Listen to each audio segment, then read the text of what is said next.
Here's a story from Grandpa for my three favorite little girls, Emma, Ayla, and Audrey.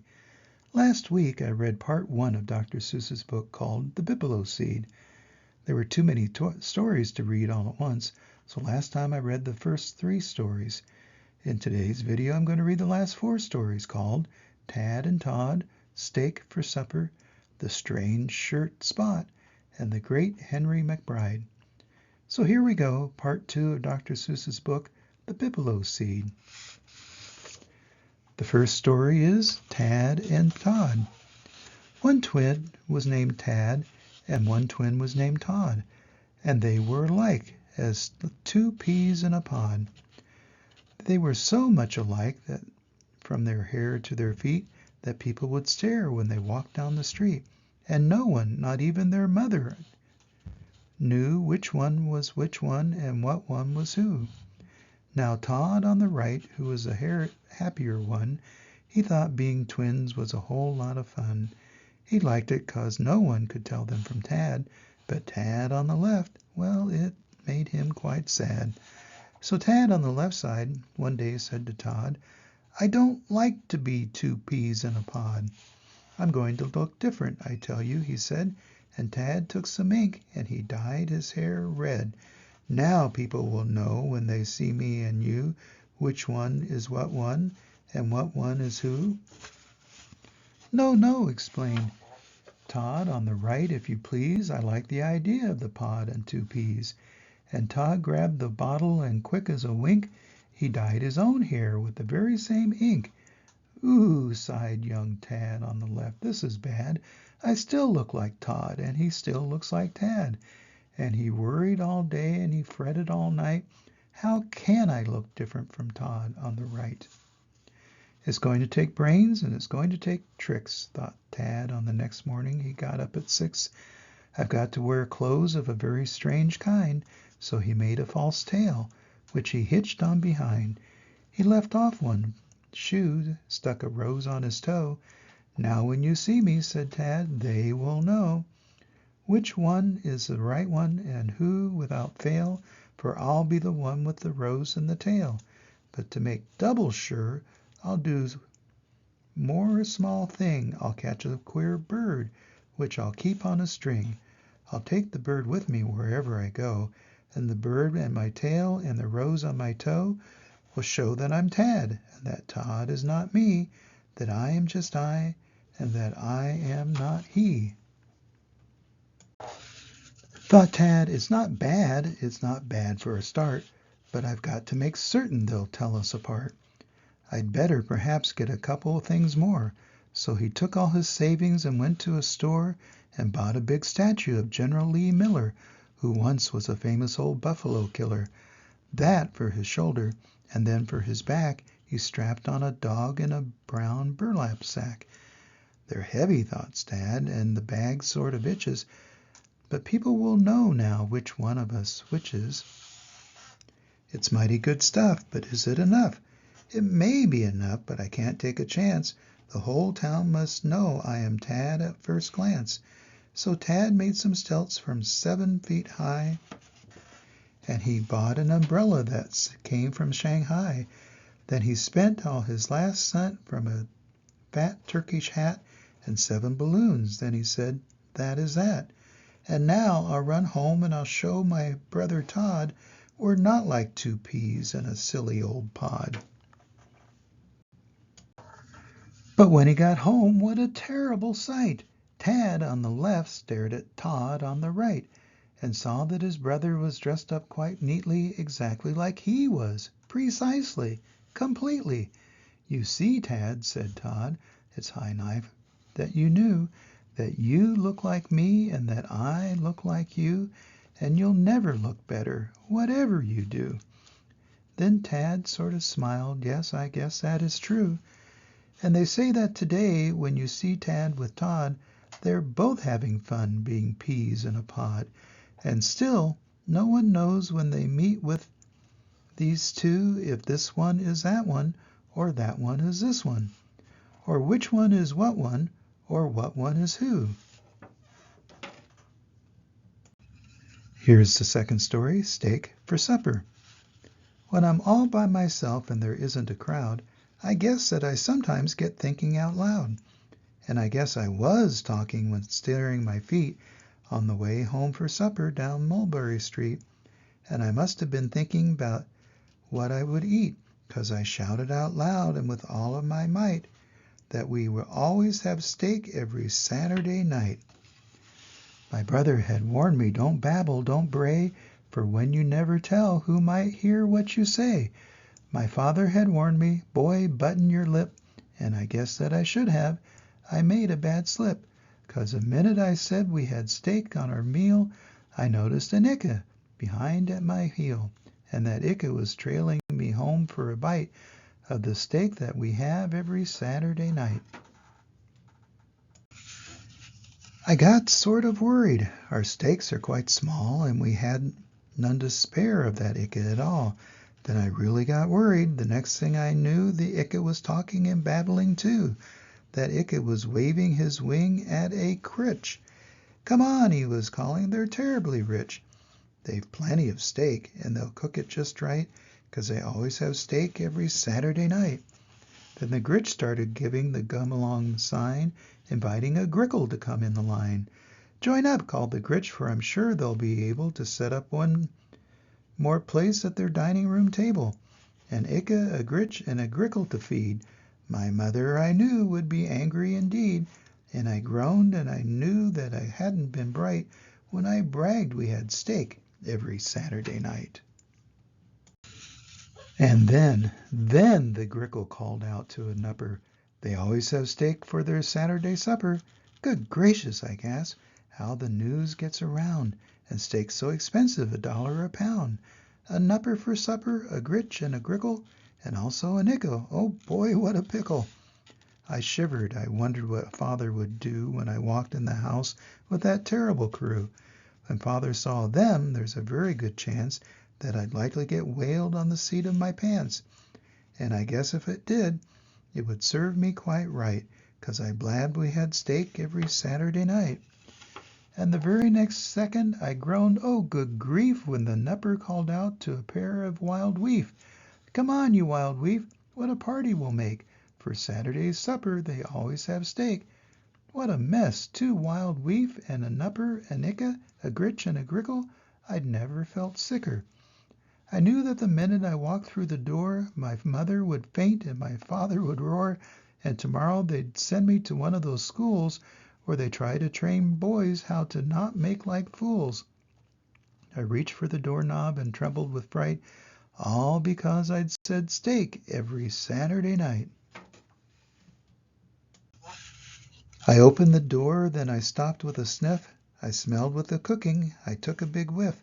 And Icka stopped also and sniffed at that smell, and so did the woof and the nupper as well.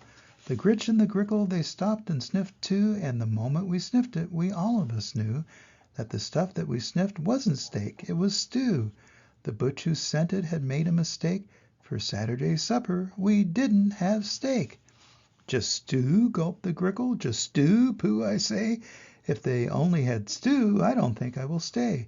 Stew, they all snorted out loud in disgust, and they disappeared in a big cloud of dust. What luck! I stood safe all alone in the hall. My mother and dad hadn't seen them at all. And from that night to this I have never made slips. I don't talk when I walk, 'cause I've buttoned my lips. Story number 3, The Strange Shirt Spot. My mother had warned me, stay out of this dirt. But there I was with a spot on my shirt. My brand new white shirt, and that spot was so sticky it wouldn't shake off. It was gummy and gicky. A terrible spot. There was real gooey goo. And brother, I knew what my mother would do. When mother came home and she saw all that dirt, I had to get rid of that spot on my shirt. I hurried upstairs and went over the tub. I grabbed a big towel and I started to rub. I rubbed at that spot and I rubbed it real keen. I rubbed it till finally I rubbed the shirt clean. But then I looked and I let out a howl. That spot on the shirt, it was now on the towel. Now I had to get rid of that big spot of dirt that had moved to the towel when it moved from my shirt. I filled up the bathtub. I left it run hot. I took lots of soap and I scrubbed at that spot from 3:15 until 4:45, till finally the spot wasn't there anymore. Now the towel was all right. It was perfectly white. My troubles were over, but not quite. For the spot that had moved from my shirt to the towel was now on the tub. I was sore as an owl. What kind of a spot was this spot I had found? The way the darn thing kept on jumping around, now the tub needed cleaning. I ran from the room, I ran to the kitchen, I brought back the broom, and I swept at that spot till I'd swept it away. But everything seemed to be crazy today, for that spot from the tub, from the towel, from the shirt, was now on the broom. This was mighty queer dirt. Had to clean up that broom before Mother would find me. I grabbed a big cloth that was hanging behind me. I went at the broom with a wipe and a swipe. Then I saw what had happened. I let out a yipe, for the strange and peculiar mysterious dirt from the broom to the tub and the towel and the shirt was now on the cloth. This was really a mess, for the cloth that I used was my mother's best dress. This spot, it was driving me out of my mind. With a spot, what a spot with a fellow to find. My troubles were growing. The way it was going, what would it go next? There was no way of knowing. Oh, how could I stop it? Now what could I do? Then in walked the cat, and the next thing I knew, the cat bumped the dress, and I almost fell flat, for the spot from the dress, it was now on the cat. Then the cat started running all over the place, with me running after, and boy, what a chase. I chased him downstairs, tumbled down the whole flight, but finally I nabbed him, I grabbed him real tight. Then I got an idea. I knew just what to do. I'd put him outside. I'd get rid of the goo. I laughed and I put the cat out through the door. That spot couldn't bother me now anymore. But then I looked and I saw that the dirt had rubbed off the cat. It was back on my shirt, right back where I started. I just couldn't win. And then at that moment my mother walked in. And the fast talking that I had to do. I told him the terrible things I'd been through, with the towel and the tub and the broom and the dress and the cat and the shirt, and then she said, well, I guess you're lucky you didn't get terribly hurt. But please, in the future, stay out of the dirt. And here's the final story, the great Henry McBride. It's hard to decide, said young Henry McBride. It's terribly, terribly hard to decide. When a fellow grows up and turns into a man, a fellow should pick out the best job that he can. But there's so many jobs that would be so much fun, it's terribly hard to decide on just one. I might be a farmer. That sounds pretty good. That might be my job, and now maybe it should. I'll buy a big farm somewhere out in the West and raise giant rabbits, the world's very best. Yeah, that's what I'll do. That's the way I'll decide. I'll be the big rabbit man, Henry McBride. But then, I don't know, I'm too smart and too clever to tie myself down just to one job forever. If I could do 2 jobs, now that would be swell. Besides taking care of the rabbits I sell, why, I could be also a doctor as well. Then people will say when they feel sick inside, I'll go to the rabbit man, Dr. McBride. The man who does 2 things, yep, that'll be me.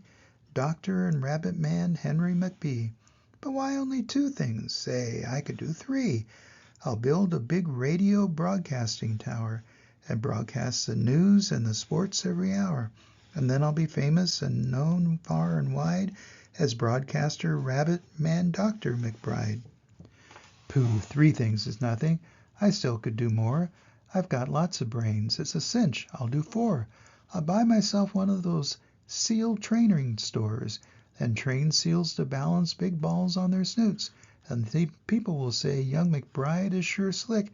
He raises fine rabbits while healing the sick, while broadcasting news, and besides he's so quick, he's all the time teaching some seal a new trick. And cow-punching's great, so I'll do that too. Of course, I'll do 5 jobs on the back of a horse, and when people saw me, Galloping by, they'll cheer and they'll shout, "What a wonderful guy! The man who does everything! Wow, he's a whiz! Why, he's got the very best job that there is! The SEAL training doctor, just look at him ride! The broadcasting rabbit man, Two-Gun McBride! Yep, I'll pick the very best job that I can when I finally grow up and turn into a man. But now, well, right now, when I'm still sort of small, the best job is dreaming with no work at all." And that's the end of the story. The story about the great Henry McBride reminds me a bit of when I was a little boy. I decided that I would tell people that when I grew up, I would make a priest and a shoe salesman. As far as I knew, priests only worked on Sunday, or at least that's what I saw them, and shoe salesmen only worked on Saturday because that was the only time that I saw them. I always thought I was pretty clever because I would have 2 salaries and I would have just 5 days off every week. I was disillusioned when I found a little older and found that priests and shoe salesmen both worked all week long. I wasn't as clever as I thought. That's okay. I found other things I figured out to dream about, more exciting things to dream when I was growing up. In fact, I still think about writing Dr. Seuss when I grow up, and maybe someday I will. Always remember that Grandpa loves you, even more than I even love Dr. Seuss, and I hope to see you soon. Bye-bye.